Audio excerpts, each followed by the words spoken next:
네, 하나님의 말씀 증거하겠습니다. 설교는 디다케입니다.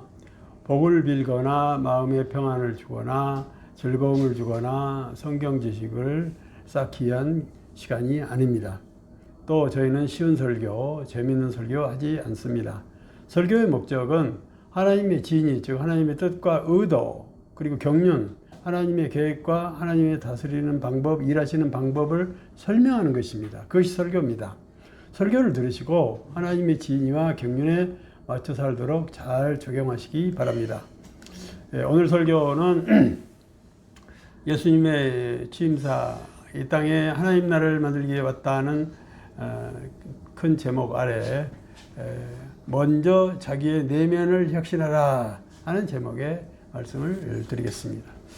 지금 예수님은 이 세상에 있어서 완전 새 세상을 여시고, 그래서 과거에 있던 세상 자연의 물리적인 질서도 싹 바꾸시고, 또 사람들에게 일어난 일의 어떤 형편도 원리를 다 바꾸시고, 하나님과의 관계했던 것도 싹 바꿔서 완전히 새로운 세상을 만드시고, 그래서 너희는 이런 때 어떻게 해야 되는지를 차례로 설명하시는 중입니다.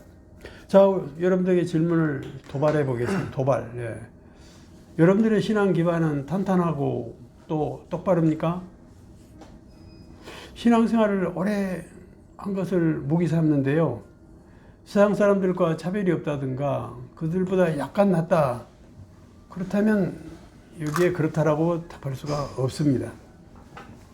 그리스도인의 정체성을 가지고 증명을 받아야 되는데요, 세상에 가서 그리스도인의 정체성을 인정받아야 되는 것입니다.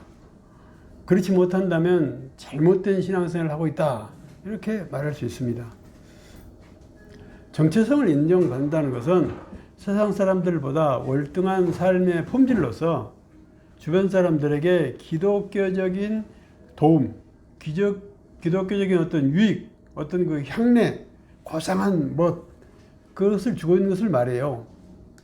그들이 나를 보면서 우리하고는 차원이 다르네, 그래야 되고요.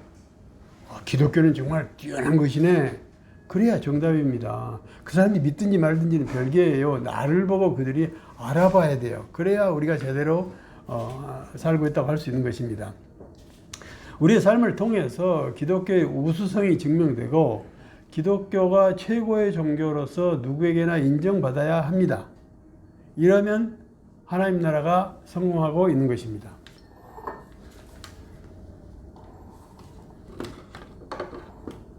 형님이 얼굴이 안 보여요. 그런데 우리는 지금까지 신앙생활을 어떻게 가르쳤고 배웠냐 하면은 근본주의적인 외골수 신앙을 배웠습니다. 배타적인 독불장군식의 신앙을 가르쳤어요. 그리고 그것이 진리인 줄로 알았어요. 그러니까 세상과 적대적으로 벽을 딱 쌓고 그렇게 살수록 경건하다 그랬고요, 세상과 사이좋게 지내면 타락했다라고 손가락질을 했죠. 틀린 거예요. 거기 따라하시면 안 됩니다. 예. 기독교 초기니까 그렇게 극단적으로 가르칠 수밖에 없었어요. 그건 이해가 돼. 그런데 지금도 그렇게 하시면 안 되고 앞으로 그렇게 하시면 절대로 안 됩니다.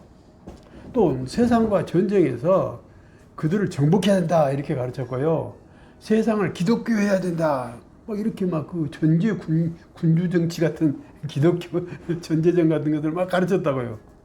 저는 그 따라가시면 안 됩니다. 틀린 거예요. 초기니까 지금까지는 가능해요. 또 90년대, 2000년대만 해도 막 성시화 운동을 이렇게 하시고 온 시를 그냥 다 뒤집어 엎어서 기독교화 하겠다고 하는 운동이 많이 일어나는데요, 엉뚱한 목표예요. 그렇게 하시면 안 됩니다. 예. 초기니까 가능했는데 앞으로는 그렇게 하시면 안 됩니다. 어떤 대통령 후보가 심지어 서울시를 하나님께 봉헌하겠다고 했더니 기독교계에서 막 박수를 치면서 몰표가 쏟아졌어요. 참으로 한심스러운 작태였습니다. 그때는 다 그게 맞는 줄 알았어요. 그렇게 하시면 안 되는 거예요. 예. 이 누가가 가르친 이 새로운 시대에 대한 교육을 전혀 안 했기 때문에 지금 그런 생각을 했습니다. 또 국가가 경제적으로 성공하면 하나님의 은혜라면서 막 교회가 막 나팔을 불었고요, 하나님을 잘 믿어야 국가가 부강하고 경제 대국된다고 스스럼없이 막 설교했어요. 치 화끈거려지는 저급한 내용들입니다. 이거 앞으로 믿으시면 안 돼요. 이렇게 따라하시면 안 돼요. 예. 만약 그것이 맞는다면 말이죠. 북이스라엘의 아합 왕이 가장 훌륭하고 영명한 왕이라고 해야 됩니다. 그는 이스라엘 역사 다윗 이래로 말이죠. 가장 광대한 국토를 차지했고요. 경제적으로 가장 융성했습니다. 오늘날 그렇다면 그 사람이 영웅 아닌가? 그런데 아합 왕을 하나님이 뭐라고 평가했냐면 남북지에서 가장 악독한 놈이다. 그렇게 평가했거든요. 예. 그걸로 평가할 수가 없어요. 그걸 평가하시면 안 돼요. 예, 예. 또 한편에서는 그 반대로 기독교는 착하고 점잖아야 하니까 나서지 말고 조용히 기독교 색깔 내지 말고 어디 가서 티내지 말고 조용히 신앙생활만 너만 잘하면 된다고 그렇게 가르쳤다. 그것도 아니에요. 예. 그렇게 한다면 아예 세상 안 나가야 돼. 방 안에 가둬놓고 혼자 그냥 독야청청 살아야 돼요.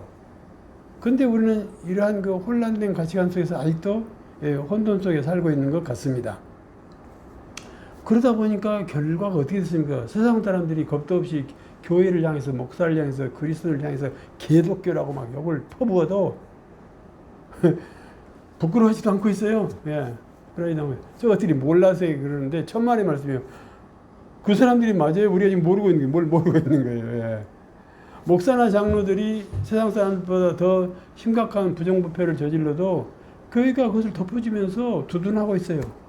아니, 교회에 무슨 비자금이 수백억이 웬일입니까?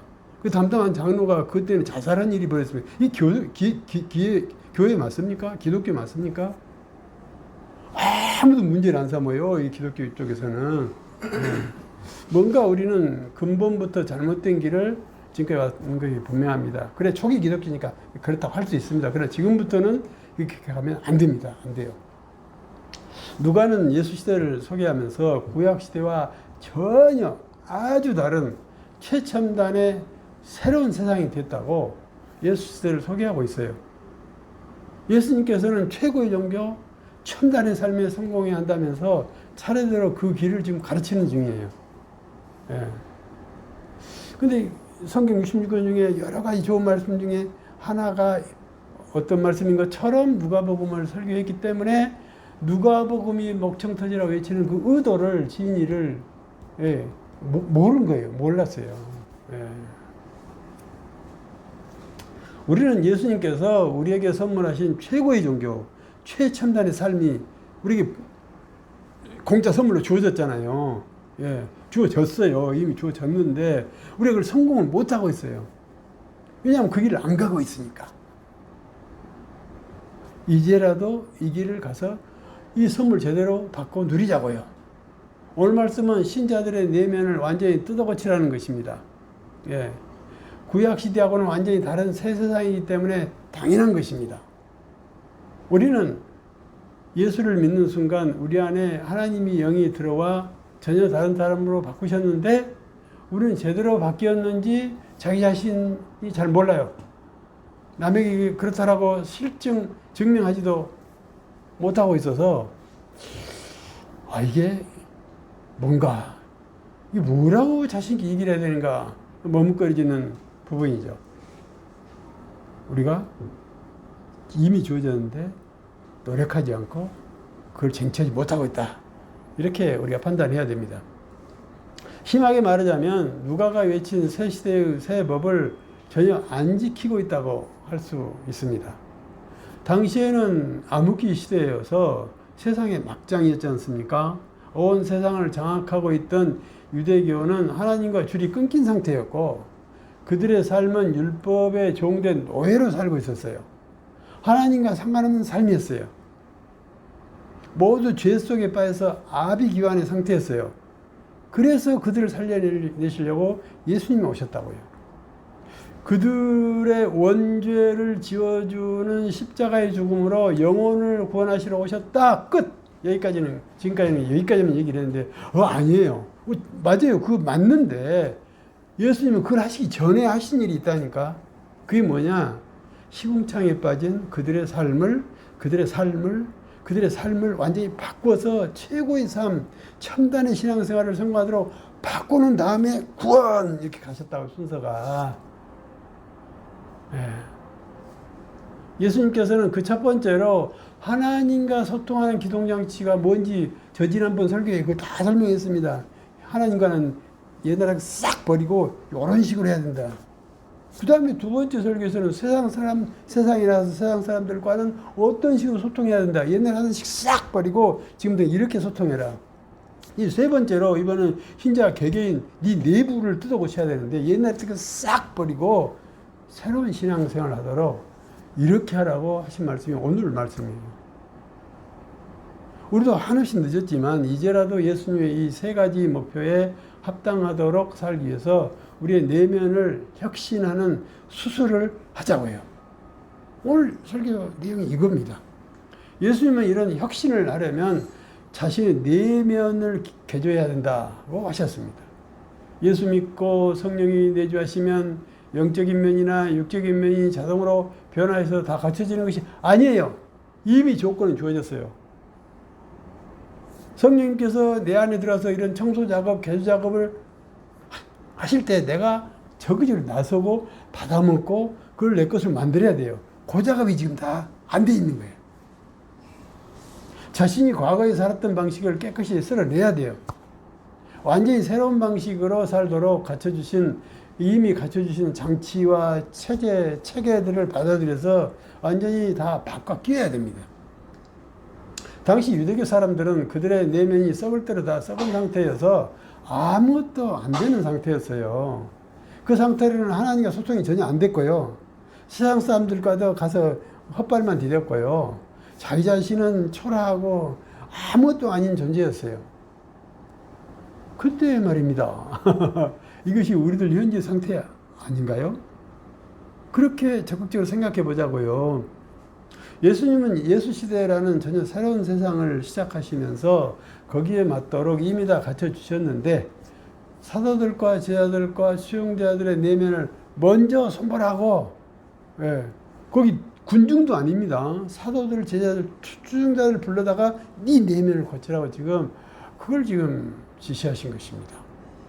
우리도 하나님과 소통하도록 된 체제가 정지 상태나 다름없고 또 세상 사람들과 소통 체제도 온전하지 않아서 이상한 짓만 하고 있고 자기 자신의 내면을 어떻게 정비해야 하는지 그것도 명확하게 모르고 있어요.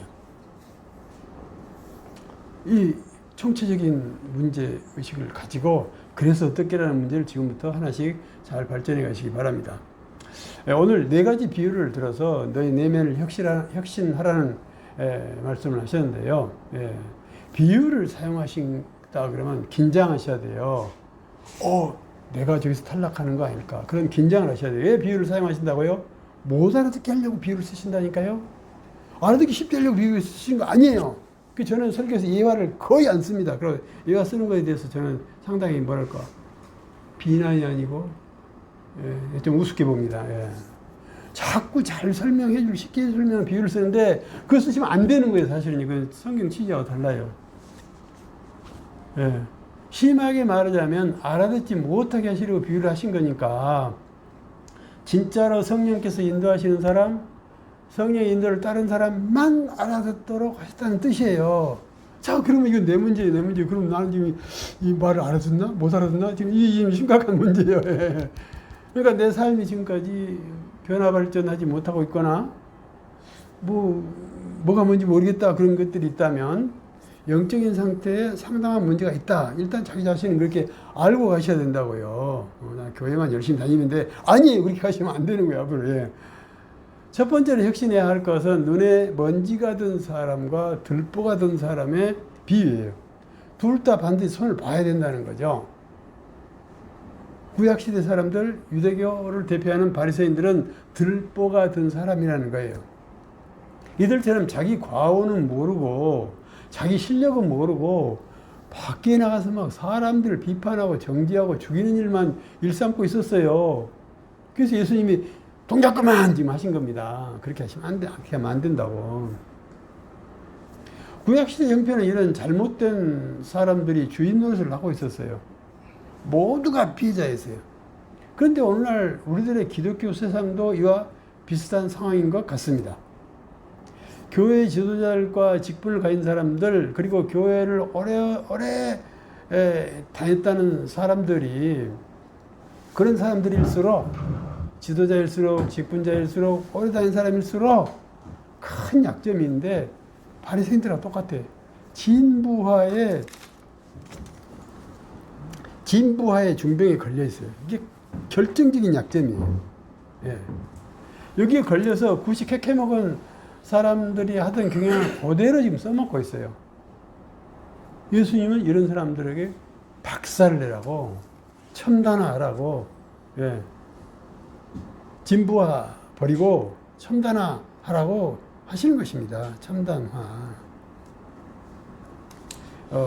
교회다움은 굉장히 진도를 앞서가기 때문에 이런 새로운 단어들이 거부감이 있는 건 사실입니다. 그런데 저는 자신 있습니다. 예. 유대교의 지도자들인 바리새인들은 하나님의 진리와 경륜을 완전히 버리고 자기들의 도덕률로 하나님의 이것이 법이다라고 속였단 말이에요. 사람이 들으면 말이 되잖아요. 도덕적으로 말하니까 옳다 맞다 나도 그래야 니 못하고 있구나 아이고 죄입니다. 이렇게 사람을 만들었어요. 그래도 그 일을 따라가다 다 죽었다고요. 그래서 제가 자꾸 도덕을 버리라고, 도덕 위에 하나님 법이 또 있다고 제가 자꾸 얘기하는 겁니다. 도덕 지켜야 돼요. 세상에 가서는 도덕 지키셔야 돼요. 그 사람도 더 잘 지켜야 돼. 그러나 우리는 그 위에 하나님 법을 지켜야 되는 사람들이라는 걸 우리는 지금 자꾸 그걸 놓치고 있어요. 자기들이 하나님 나라에서 멀리 벗어나 있으면서 사람들을 잡아다가 자기들이 있는 곳에다가 막 몰아넣으면서 이것이 하나님 뜻이라고 속인 거예요. 하나님은 아브라함의 후손들로 세상에 빛이 되게 해서 세상 모든 사람들에게 그들을 통해서 그들에게 유익을 흘려보려고 하시는 것이었는데, 유대교 지도자들은 아브라함의 후손들을 싸잡아다가 율법이라는 이 밀통에다 집어넣어 버렸다고요. 그러니까 이제 세상으로 전혀 안 흘러간 거예요. 세상도 썩고 다 썩은 거예요. 예수님이 예래 가지고는 절대로 하나님 나라 만들 수도 성공할 수도 없기 때문에 근본적인 개혁을 해야 된다.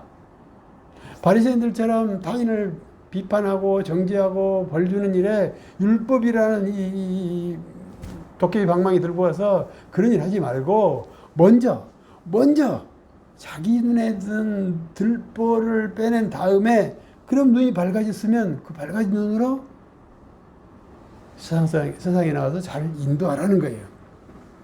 자기가 먼저 잘 갖춰져야 합니다. 잘 갖추지 않은 채로 남을 가르치거나 뭐라고 야단을 치면 사기꾼이라고 오늘 성경 말씀 그렇게 얘기하고 있습니다. 둘 다 망하는 길이에요, 그것은요. 예. 우리도 이제는 예수님의 이 명령에 순종해서 바리새인 같은 그런 마음의 구조를 근본적으로 혁신해야 돼요. 우리도 그런 마음이 있잖아요. 나는 괜찮아. 나는 좋은데 저게 문제야. 저거 좀 고쳐줘야 돼. 가서 비판하고 비난하고 정죄하고 죽이고 막 이런 일을 막 겁도 없이 난 하나님이 전사라면서. 아니에요. 그렇게 하시면 안 돼요. 예. 남의 잘못을 고치기 전에 자기 잘못을 먼저 바로잡으라는 거예요. 예. 우리 내면을 자기가 관리해서 똑바르게 세우는 일에 집중하고 남을 비판하고 정죄하는 일은 그 다음이 일이라는 것을 분명히 합시다. 성령께서 개인 지도하심으로 그 일을 잘 알아듣고 그 따르는 일에 집중하자고요. 입산수소에서 자기가 개별적으로 자기 막 이렇게 노력해서 하는 거 아닙니다. 성령께서 하시는데 우리가 반응을 안 하니까 문제예요. 우리는 바리새인들처럼 들보가 든 눈으로 남을 비판하고 정죄하면 안 되는 거예요. 그런 사람이라면 보나마나 자기의 구분소신, 묵은 캐캐묵은 그런 편견, 그것을 상대에게 강요하고 있을 거예요. 그런 사람일수록 그걸 하니까요. 자기 안에 있는 것이 옛것은 아닌지, 굿이 캐캐묵은 전통이나 이미 버전이 지난 과거 체험은 아닌지 살펴보고, 그런 것이면 그것부터 일수하고 혁신하는데 심혈을 기울여야 합니다. 근데 이건 하루아침에 되지 않아요. 예. 왜냐하면 하나님이 계속 진도를 나가시기 때문에. 잠시도 쉴 수가 없어요. 예. 학문은 이만큼 읽으면 다 거기 도달해서 완성이거든요. 근데 하나님 길은 끝이 없어요. 예. 여기서 눈에 들보가 든 사람은 맹인이나 다름없는 사람이죠. 어쩌면 아무것도 안 보이는 맹인일 거예요. 그런데 그런 사람일수록 자기 것에 대한 확신이 강하고 그런 사람일수록 타인에 대해서 더 비판적이고 그래요. 그러니까 알 수 있잖아요. 자기 자신에 대해서 또는 저 사람에 대해서 알 수 있어요. 저 사람 볼 필요 없어요. 자기 자신에 대해서 알 수 있어요. 맹인이 맹인을 인도하면 둘 다 깊은 구렁텅이에 빠지는 거 피할 수 없죠. 그러므로 자신을 먼저 고치는 것이 답이죠. 예, 들보가 눈에 박힌 사람은 잘못된 믿음을 가진 사람, 또 떼지난 구식케케 먹은 것을 가진 사람을 말해요. 들보가 눈에 든 사람이란 건 자기 고집과 편견으로 살고 자기 것을 따르라고 강요하는 사람을 말해요. 그러니까 이런 진부화는 얼마나 이게 위험하고 나쁜 것입니까? 이걸 뜯어 고쳐서 첨단 상태가 되도록 바꿔가야 하는 것입니다. 한국 기독교의 가장 심각한 문제는 이 진부화라는 암에 걸려 있다고 저는 그렇게 진단합니다. 오래전부터 제가 이런 얘기를 자주 했는데요. 예, 200을 넘지 못한다면 희망이 없어요. 예, 진부화. 그러니까 90에 멈춰 있다는 뜻이에요. 진부화는. 그때는 맞았을 거예요. 근데 지금 그건 아니라는 거죠. 진부화라는 뜻은. 예. 그래서 한국 기독교는 첨단성이 없습니다. 예. 목사들끼리 하는 얘기가 있는데요. 총회나 그런 데 가면 다 그냥 성질 이만큼 나와가지고 총회 마치고 나옵니다. 뭐라고 그냥, 그냥 골수 그냥 늙은이들 그냥, 아이고, 열만 받다 그러고 나와요. 총회에서 목사들끼리도 그러고 나오거든요. 그러니까 그 얘기나 우리 얘기나 뭐 비슷비슷해요, 지금. 예. 그러니까 진부화를 벗어나지 못하면 점점 질이 떨어져가지고 처음에는 100점이었을지 몰라. 근데 이게 점점 떨어지고 무속 수준의 신앙으로 흘러 빠지는 거예요. 한국 기독교는 아직까지 첨단성, 날마다 성장 발전하는 신앙 이런 거에 대해서 가르친 적이 없습니다. 130년 전 미국 선교사가 가르친 거 지금도 그대로 지금 답습하고 있고요. 50년 전에 대부흥기 시대에 막 조용기 목사가 똑같은 그 시대에 그때는 맞아요. 그게 맞는데 그걸 지금도 그대로 카페에 쓰고 나도 저걸 더 잘해서 더 큰 교회 한번 만들어 봐야겠다. 엉뚱한 일들 지금 하고 있는 거예요. 그때는 맞는데 이런 건 지금 써먹으면 안 돼요. 오늘날 같은 초첨단 사회에서는 안 통해요. 예, 다 웃어버려요. 지금 불신자를 또 웃어버려요. 하나님 나라가 성공하려면 교회와 신자들의 첨단성이 필수적이죠. 성령께서 날마다 신자의 개개인 안에서 첨단성을 가르치고 계시기 때문이죠. 그 진도를 따라가려면 자기 자신을 혁신하는 일을 날마다 해야 되는 거예요. 성경에도 이런 사람이 나오죠. 민족의 원수이면서 반역자였던 세리 나사로, 그는 국세청장 자리에 있었잖아요. 세리장이었대요. 즉 오늘날 말하면 국세청장이었어요. 그런 세리가 길을 가던 예수님 일행 수천 명을 길을 막고 다 우리 집으로 오시라고 해가지고 거기서 수천 명에게 아주 기름진 큰 잔치를 벌였죠. 미친 세리 아니면 이 짓을 어떻게 이렇게 할 수 있겠습니까? 이렇게 혁신적인 획기적인 변화를 해야 된다는 거예요. 또 예수님 십자가 옆에 함께 못 박힌 강도가 죽음 앞에서 극적으로 회개했잖아요. 왜? 상식을 뛰어넘는 어마어마한 그 혁신이 이루어졌던 현장을 성경이 소개하고 있습니다. 그러니까 가정에서 교회 공동체에서 묵은 지식이나 묵은 방식을 가르치고 요구하는 것은 죄를 전수하는 것과 똑같아요. 똑같습니다. 제가 여러분들에게 개별적으로 말할 때도 옛날 방식에 대해서 내가 정면으로 이렇게 버리고 뜯어 고치라고 하는 것들이 아마 한두 가지씩은 있을 텐데 그때 듣고 너무 심하시오. 저걸 에이 목사님 틀렸어. 그렇게 생각했을지 모르겠는데 잘 한번 생각해 보시기 바랍니다. 자신이 하나님의 지인이와 경륜에 맞게 사는지를 날마다 점검해야 합니다. 점검해야 됩니다. 하루에도 수없이 속고 공격받고 죄와 결탁하면서 우리가 살고 있잖아요. 그렇기 때문에 더러워져 있어요. 속아 있어요. 때가 묻었어요. 잘못된 길로 지금 한참 들어가고 있어요. 그걸 날마다 면밀히 자기 자신을 살펴봐서 그걸 바로 잡으셔야죠. 예. 이렇게 하는 것이 신앙생활이에요.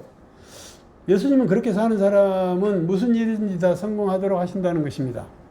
하나님께서 우리를 인도하실 때 어떻게 일하시는가 보면 에베소 1장 19절에 나와 있는데 이 말씀은 설교문으로 되쳐 있습니다. 설교문에서 자세히 보십시오. 두 번째, 내면 혁신을 기해할 것으로 선생 수준이 되라는 것입니다. 선생 수준이 되라는 것입니다. 아까 뭐 남에게 가르치고 뭐 야단치고 하지 마라 그랬는데 두 번째는 선생 수준이 되라고 지금 하셨고, 이것이 혁신의 방법이라는 것입니다. 그런데 구약시대에는 학생이 선생보다 더 잘할 수 없는데 아직 되지도 않는 사람이 선생처럼 행세한 것이 문제였죠. 지금 그것을 뜯어 고치는 거예요. 예. 또 다른 사람들은 아예 나는 선생들 자격이 없다고 포기하고 사는 것에 대해서 그게 틀려먹었다고 그걸 혁신하라고 하는 내용입니다. 오늘날 우리들도 이 두 가지 문제점을 고스란히 갖고 있어요. 예. 여기서 핵심은 선생이 누구냐 하는 것인데 우리가 다 완전히 잘못 알고 있죠. 이 부분에서. 예. 선생이 누구냐 하는 것인데 선생님은 예수님을 말하고 있어요. 그리고 선생은 예수님 한 분뿐이라는 거예요. 그 부분에서 우리가 지금 길을 벗어났어요. 내가 공부 많이 하고 교회 많이 다니면 내가 선생할 수 있다. 그게 틀린 거예요. 틀린 거예요. 그런 생각하시면 안 된다는 거예요. 예. 제대로 된 선생은 예수님에게서만 배워야 된다는 거죠. 우리는 예수님에게서 제대로 배워서 숙달된 선생이 되어야 하는데 예수님은 능가할 수 없다고 하셨습니다. 근데 세상에는 이와 반대로 청출어람이라는 말이 있죠. 이건 뭐죠? 제자가 선생을 뛰어넘는다는 뜻이거든요. 예. 이것은 어디까지나 학문일 경우니까 그건 가능해요. 선생보다 머리 좋고 공부 많이 하면 선생보다 더 많이 하는 학자가 될 수 있죠. 예. 할 수 있어요. 그러나 예수님은 반대로 하셨어요. 학생은 스승을 넘을 수 없다. 왜냐하면 예수님이 만점인데 어떻게 만점 이상이 나올 수 있어요? 없죠. 그 말이에요. 예. 우리는 목표가 만점이에요. 100점 맞는 거예요. 100점 하면 100점인 거예요. 예. 근데 또 하나 우리가 배워야 될 것은 신앙에는 독학이 없습니다. 근데 세상 지식은 독학으로 얼마든지 할 수가 있죠. 예. 예수 신앙으로는 독학으로는 전혀 길이 없고 오로지 좋은 선생인 예수님의 가르침을 갈고 닦으면서 날마다 그것을 배워서 변화, 성장, 발전하는 것만 길이에요. 이게 세상 학문과 신앙의 길의 차이입니다. 그렇게 하는 데는 예수님의 디다케가 유일한 수단이고 그것을 따라서 사는 것만이 유일한 정답이에요. 이것을 하도록 도와주시는 분이 성령님이시죠. 성령님은 항상 정답 100점짜리로 우리를 인도하시기 때문에 우리가 그분을 잘 따라서 가기만 하면은 다 만점에 이룰 수 있도록 되어 있다는 것입니다. 그러니까 이 말은 너희는 누구나 다 만점이 되어야 한다. 지금 그 말씀이죠. 예, 우리 목표는 예수식으로 예수님이 만족한 수준까지 가는 것이 우리의 목표입니다. 예. 그러니까, 그렇게 가려면은 선생을 잘 선택해야 되는데, 그 선생을 선택한다는 게 뭐냐면, 무슨 일을 당했을 때 이 일을 어떻게 해야 되는가 하는 것을 예수님의 가르침 하나에다만 딱 받고, 거기에 맞춰서 살아가는 것을 말하죠. 그렇게 사셔야 가장 효과적으로 만점에 다다를 수가 있습니다. 세 번째 혁신에 대해서 말씀하셨습니다. 자기 행실을 열매라고 하셨고 그 열매를 혁신하라 그랬어요. 그러려면 나무의 질을 바꿔야 된다. 나무의 어떠함은 열매를 보면 알 수가 있다. 예. 그러니까 나무의 영양 상태가 나쁘면 금년에는 감이 조그맣게 열려요. 영양상태 좋으면 감이 크게 열려요. 그러니까 비료를 많이 주면 큰 감이 열리듯이 그런 거죠. 예. 좋은 나무는 좋은 열매를 사람들에게 제공하고 나쁜 나무는 나쁜 열매를 사람에게 제공해요. 그러니까 내가 거름을 많이 받아먹고 기름진 사람이 돼야 좋은 열매를 줄 텐데 그러지 못하면 나쁜 열매 막 내니까 피해를 주는 거죠. 그러니까 나의 내면의 상태가 나의 삶의 질을 결정한다는 것입니다. 그러므로 자신이 만들어낸 삶의 내용과 질을 자기가 날마다 그걸 체크하면서 파악해가지고 그것을 개선시켜가는 일을 계속 해야 계속 좋은 열매, 맛있는 열매를 맺을 수 있는 거죠.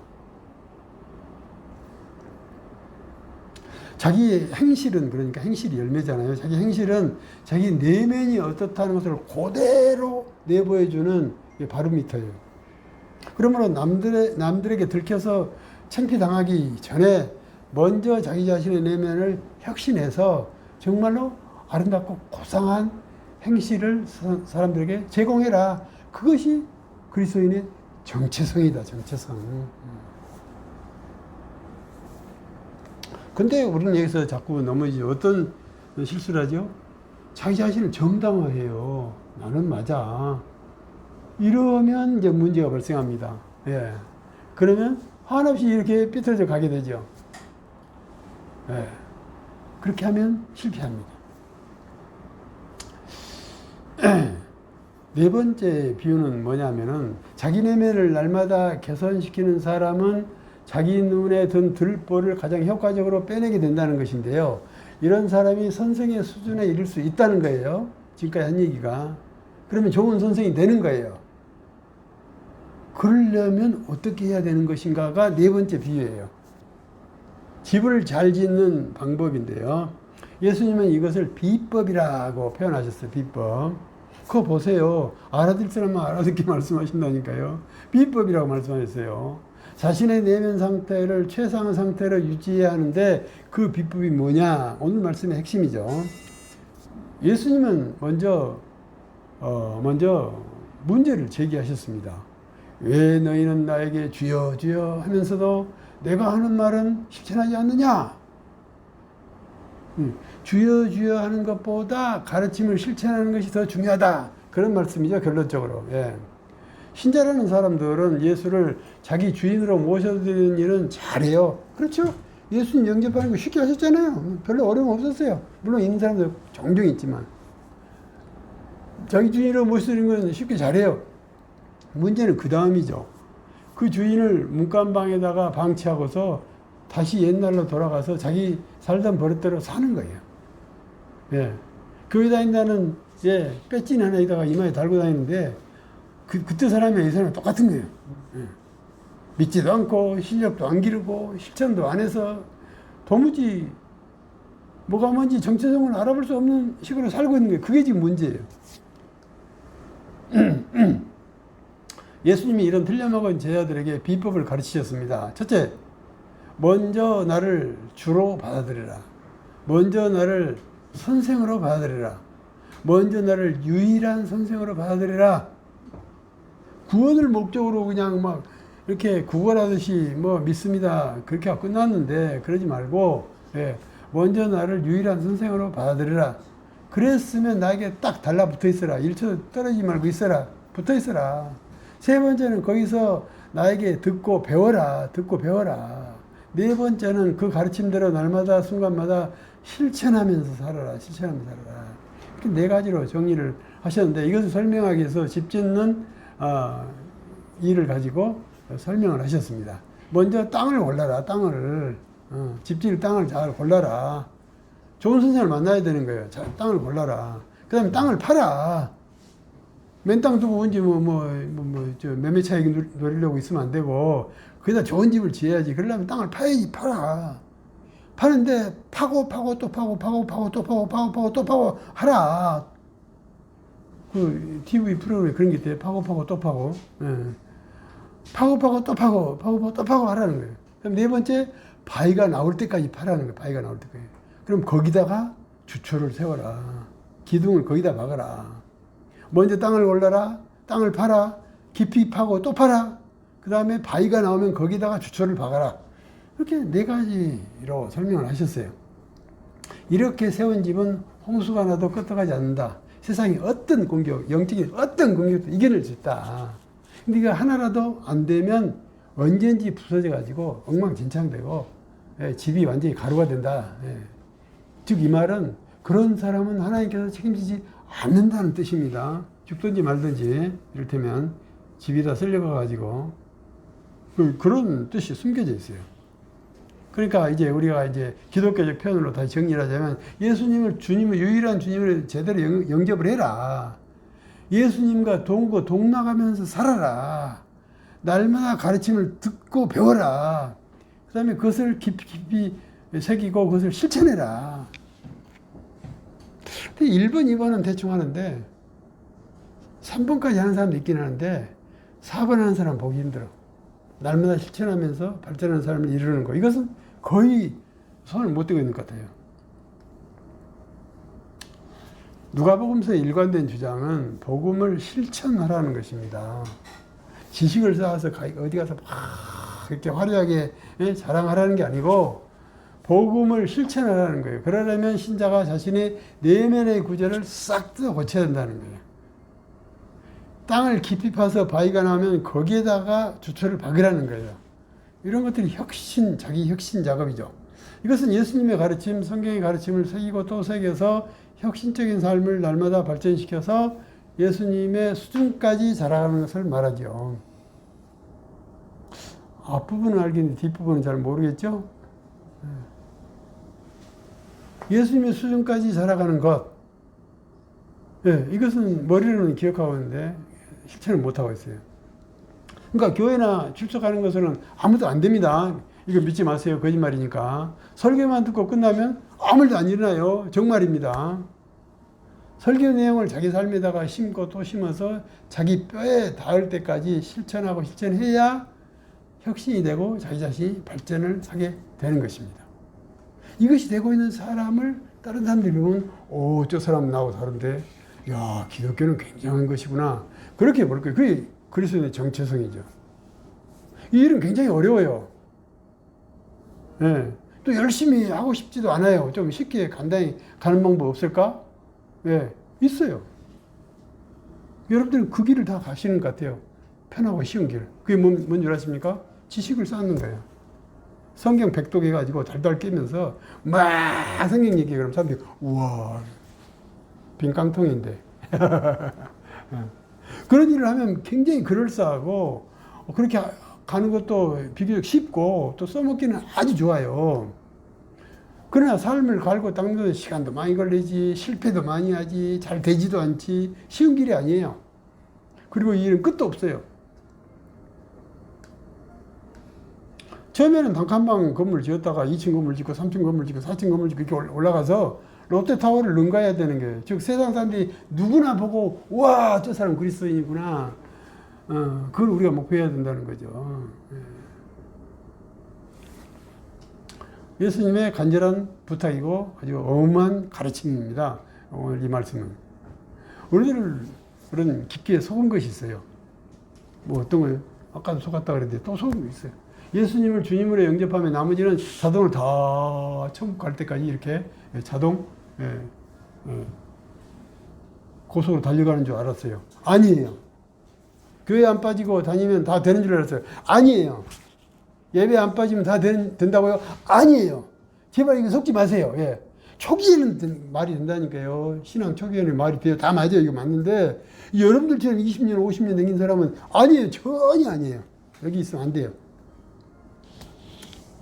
그러니까 예수님의 가르침을 듣는 데까지는 대부분의 신자가 열심히죠. 교회 열심히 하고 설교 열심히 듣고 막 여기 찾아다니면서 듣고 막 강의 듣고 막 유튜브 듣고 해서 듣는 것까지는 다 잘해요. 어느 정도 수준이 있으면. 그런데 그 말씀의 진리를 이해하고 경륜을 파악해서 자기 삶을 뜯어 고치는 데는 거의 실패하고 있는 것 같아요. 거의. 우리가 지금 거기에 있으니까 거기에 있다는 걸 아시고 거기에 대한 대책을 세우시기 바랍니다. 그게 그렇게 어려우니까 지식으로 대책을 삼으라고. 지식으로. 착각하지 마십시오. 지식이 아니라 삶의 발전입니다. 키워드 바꾸세요. 혁신입니다. 지식이 아니라 삶의 발전이에요. 삶의 변화예요. 그러려면 성경의 가르침을 자기 삶에다가 하나씩 실험해 보면서 이렇게 계속 바꿔가시는 그런 노력을 하셔야 됩니다.